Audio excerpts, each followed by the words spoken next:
Hi guys, Iteratively here at pag-uusapan natin ngayon ang pinakamainit na topic sa Axie Infinity. Nakikita nyo ngayon sa ating screen ang Smooth Love Potion or also known as SLP.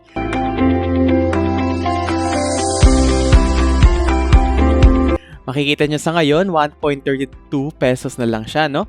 Alam natin na umabot pa to ng 20 pesos around August, pero after that, patuloy na siyang bumababa. At bakit nga ba guys? Ito ay dahil sa inflation na nangyayari sa dami ng players ngayon sa Axie. Patuloy na lumalaki yung player base, kaya madami ring namimit na supply ng SLP, parang nagiging unlimited supply, no?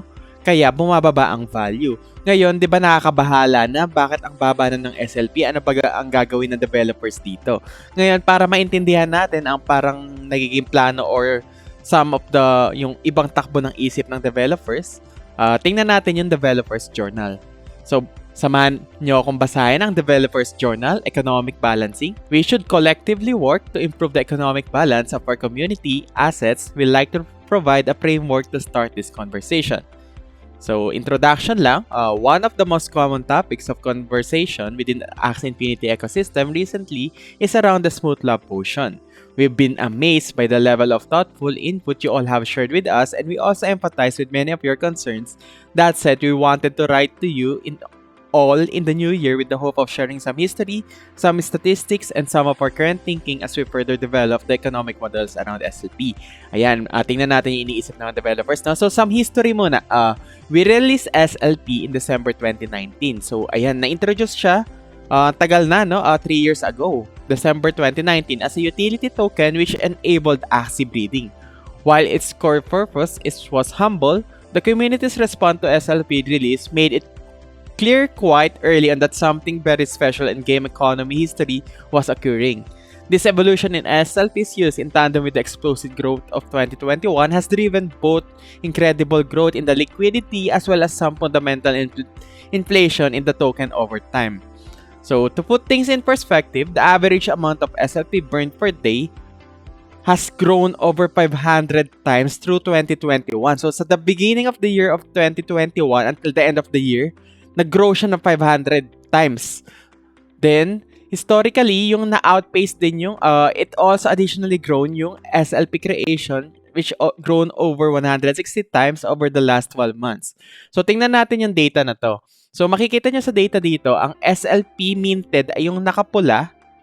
Ayan, yung pulang mga lines dito. Ito yung value ng SLP minted during that day. At ang SLP burned ay yung blue lines.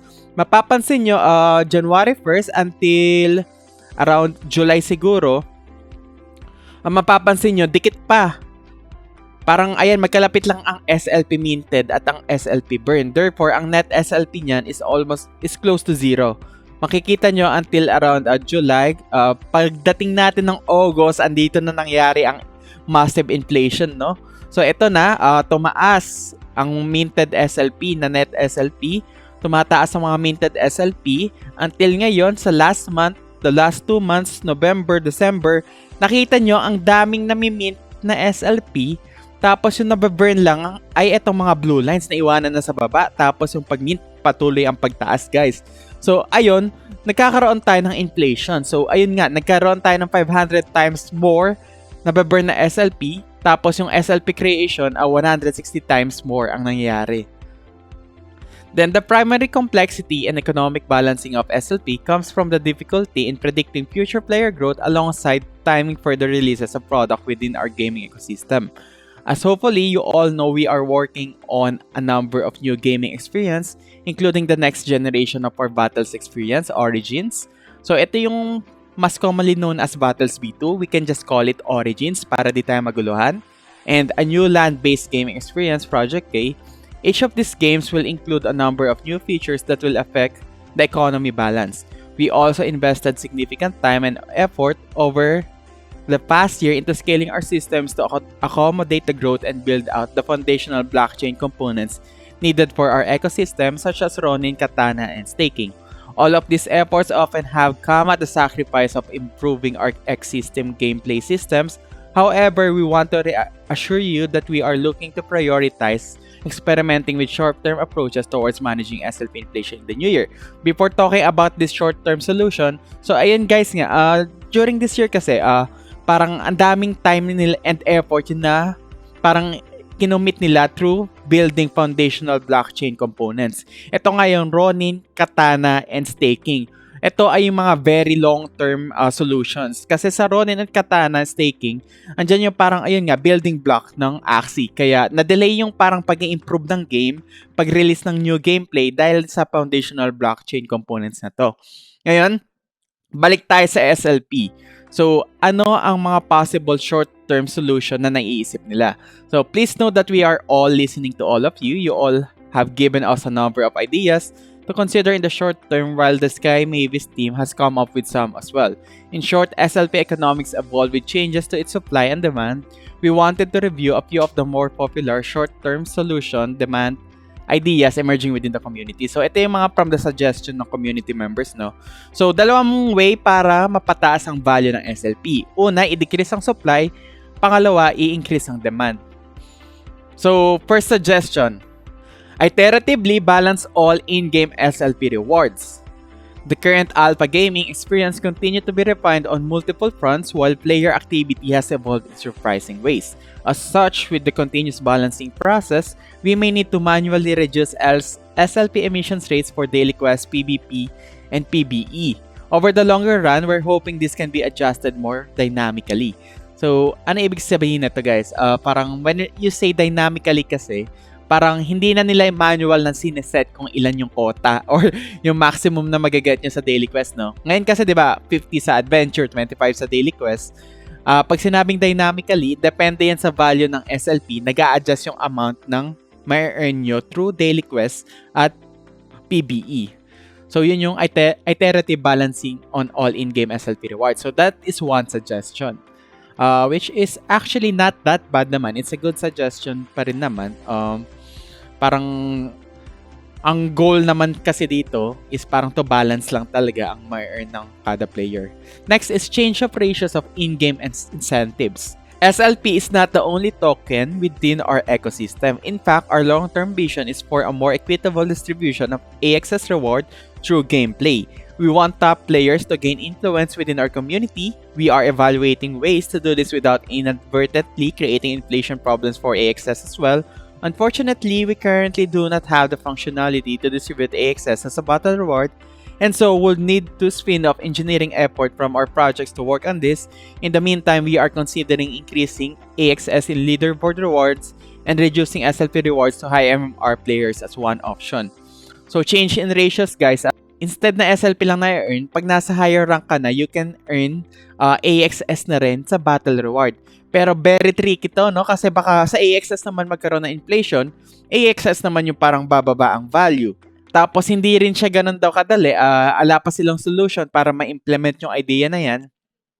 Kaya ang kino-consider na lang nila is kapag nasa high rank ka daw, bababaan na lang nila yung SLP na nag-gain sa high rank, pero tataasan nila yung AXS reward. Okay, ang third suggestion is reduce SLP produced through non-skilled automated botting techniques. We receive a number of recommendations from the community focused around reducing SLP rewards for parts of the game most vulnerable to automation or voting techniques. Specifically, SLP won during PvE battles. This could occur in a few ways, including overall reductions in PvE emissions or by updating the daily quest requirement splits to be more arena-focused over adventure to make it easier for real players to earn. This unfortunately isn't a precise science, and it's likely that some real people will earn less SLP because of this change.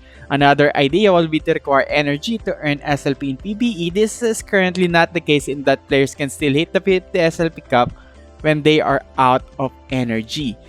So, ang mahirap dito guys is kapag ni-reduce talaga yung SLP through PvE, maapektuhan din yung mga taong nagre-rely na lang talaga sa adventure, no? Tapos, eto pa, may idea din na ang pag-earn daw ng SLP sa adventure, parang arena na lang din. Ibig sabihin, kapag wala kang energy, hindi ka mag-earn ng SLP sa adventure. So, grabe yun, no? So, papapiliin ka talaga kung ano ang gagawin mo, arena or adventure. Ang tingin ko naman dito is parang this is parang yung pinaka non-ideal na suggestion, no? Kasi I think they should focus more sa pag-increase ng demand sa pag-burn ng SLP. Ngayon, what are the two suggestions, short-term suggestions for increasing demand? First suggestion is, well, this is from the developer side na kasi ilang beses na nilang sinasabi to, Axie releasing burning consumption. So, this is a very significant feature that we have to be very careful around and take significant engineering effort to build. However, we plan on releasing some smaller tests this year to be able to validate the mechanic iteratively. Since the primary utility of SLP is to create new axes, having this burning mechanism for axes will increase demand for SLP and AXS. So, matagal na tong idea ng developers na, yun nga, pero hindi pa nila na-implement din. They are taking their time. They are surely taking their time na makakapag-burn tayo ng SLP to craft materials and to upgrade parts. Pero ayan, that's one solution for increasing demand. Another solution is community SLP buyback. Ano ang ibig sabihin ng community SLP buyback? So, di ba sa marketplace, well, let's read the statement here. We may allocate some of the marketplace fee for a limited time to buy back SLP in the market into the treasury. This would only be done in unique circumstances as maintaining the fee is important to the sustainability of the community treasury. So, ang gagawin nila, di ba, meron tayong 4% kapag nagbebenta ka ng Axie sa marketplace. So, yung sum of the fees daw doon, parang kukunin nila in terms of SLP. So, parang pag magbebenta ka ng Axie, kailangan mo magbayad ng SLP na fee. Ma-increase yung demand ng SLP kasi ipupunta nila ang SLP sa treasury ng Axie. So, ayun, mababawasan din yung supply ng SLP. So, another burning option yun. So, needless to say, there are many factors we have to consider for each of these ideas. So, ultimately, we cannot make any promises as to which will be implemented. Ayun guys, take note of that. Ang mga binabanggit natin dito, hindi sure na mai-implement. These are the suggestions or these are the most likely na gawin nila to control the economy of SLP nga. Pero ayun, hindi pa sure na lahat ito ay mai-implement. Pero yung one thing for sure siguro, itong Axie releasing burning concept. Kasi matagal na nilang niluluto yan eh.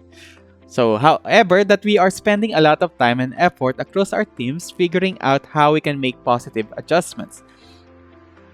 It's also worth noting that this is above list doesn't include all of the longer term ideas you've shared. Kasi marami ding mga interesting ideas yun na share talaga mga community. So, ito nga, Axie Cosmetics, diba? Skin for Axie. So, marami rin naman tayong, we love the game naman. Marami din naman taong nag-enjoy pa rin naman sa game. So, of course, yun yung mga mag-i-invest sa Axie Cosmetics and yung tournaments. So, parang sa tournaments na to, parang, ayun, kunwari, magbe-bet ka ng 500 SLP, tapos may magbe-bet din ng another 500 SLP. Let's say the total na binigay ng mga players ay 2,000 SLP. Tapos yung mapapanalunan lang ng champion is 1,500 SLP. So in that case, may nababurn tayong SLP by hosting these tournaments. Then let's continue reading guys. We like to hear from you. Which of these approaches do you like best and why? Then ayan, post nyo sa Twitter. Okay guys, final note. Ito, di ba nag-explain tayo last time about the MMR reset. Tapos bigla nilang binawi. Ala naman akong problema doon. Actually, ideal na back to 1-2 agad to reduce yung SLP. Tapos ganoon naman every season, 'di ba? In most games, may kind of reset naman na nangyayari kada season. So I think that's okay. So ayun nga, we want to speak a bit about the MMR reset that happened earlier today for the season 19 off-season. First, we want to say that we originally planned to announce it with this blog post and made the mistake to reset it beforehand. We will learn from that misstep. Ayan guys, nagsasorry sila na hindi muna nila in-announce bago nila in-implement. We had looked into doing more granular MMR reset adjustments for different levels of MMR, but it wasn't feasible given numerous factor and trade-offs. So, ayan, nag-try sila na yung MMR reset adjustments is depende yan sa rank mo. So, kunwari, higher rank ka, pwedeng mas mataas yung bawas na MMR sa'yo.